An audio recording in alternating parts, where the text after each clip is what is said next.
1. It's your brain. Habit making is simply what our brains do.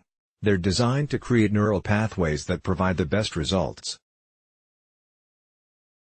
So, when a desire triggers a reaction that in turn satisfies that initial urge, the brain takes note. The next time that desire arises, the brain calls up the circuitry that got the job done before. Part of this is neurochemistry, says psychologist and author Elisha Goldstein.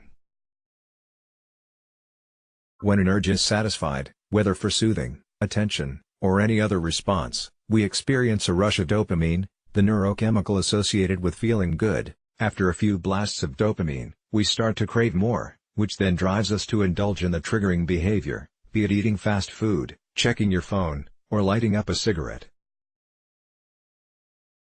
Voila! You have a habit. When we understand how a habit forms, we have a greater chance of catching it in the act, and take steps to make a more considered choice, says addiction psychiatrist Judson Brewer. Think about a nagging habit. Next time you feel moved to act it out, see if you can trace each step. Can you see how the habit reinforces itself? 2. Will, want, won't. Recognizing the patterns of our habits, the trigger, the impulse, the brain's learned way to satisfy that need, is just part of the process of unwinding them. There also needs to be an intention to do things differently, tied to something that deeply matters to you. Or as Stanford University health psychologist and author of The Willpower Instinct Kelly McGonigal says, it means identifying the I want power that will reinforce your I won't power. Willpower is the ability to align yourself with the brain system that is thinking about long-term goals, that is, thinking about big values rather than short-term needs or desires, she told TED Blog. So, I can feel the emotion, I can feel the craving, and at the very same time, I just make my awareness big enough to hold my commitment to make a different choice. Your ability to hold those opposites is what gives you willpower over time. Habit making is what our brains do. 3. Remember, halt when you get clear on your want, the deeply personal reason for wanting to make a habit change. Hint, I should isn't one of them. Then begins the work of strengthening your ability to choose differently, aka, willpower. But as anyone who has tried to diet or commit to exercise knows, saboteurs to our will abound. This is when psychologist Christopher Willard recommends employing the acronym HALT. Halt when you feel willpower slipping, Willard suggests. Ask yourself if you're feeling any of the following. Hungry. Impulse control involves a complex dance between the prefrontal cortex and the hippocampus, with a little help from other parts of the brain also involved in foresight and decision-making. Any shortage of calories will short-circuit this hub of activity, making it difficult to activate your willpower. Angry/anxious. When we feel angry or anxious, our bodies can slip into fight or flight mode, where we start operating from the most primitive parts of the brain and nervous system. In this mode, some of the rational parts of our brain shut down, decreasing our ability to think and reason through things, or even consider the long-term consequences of our actions. When your emotions are running high, take a few slow, mindful breaths to quiet the nerves and activate your more rational brain. Lonely. When we tell other people about a commitment to change a habit, we're far more likely to follow through. Introvert or extrovert, we all need to strike a balance between solitude and socializing.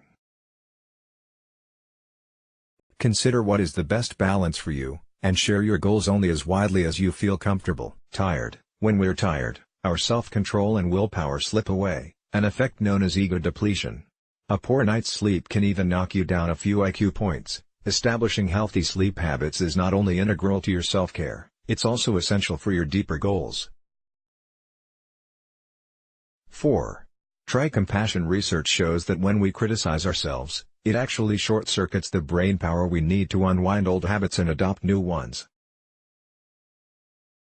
Criticism, self or external, causes the same fight-or-flight impulse, limiting access to the higher functions of the brain, like being able to see the bigger picture, explains life coach and mindfulness instructor Carly Hauck. Criticism makes us feel more anxious, more depressed, and more afraid of failure.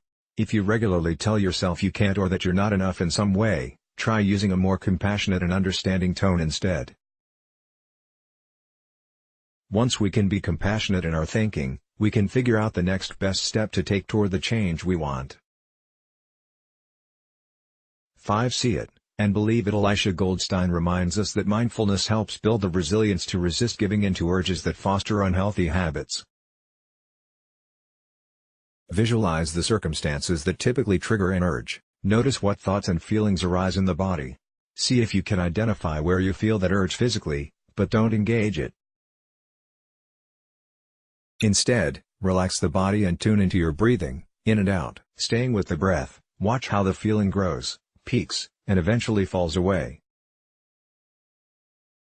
In doing this, you're training your brain not to engage the craving and to recognize the urge as impermanent. Start off with this visualization, and then bring it into the rest of your life. Parting thought: over time, habits can become so ingrained that we start to believe them, says author of The Here and Now Habit, Hugh Byrne. If you often lose your temper, you might tell yourself, "I'm an angry person." If you smoke, you might say, "I can't quit." But internalizing habits only perpetuates the behavior and limits your ability to see a different possibility.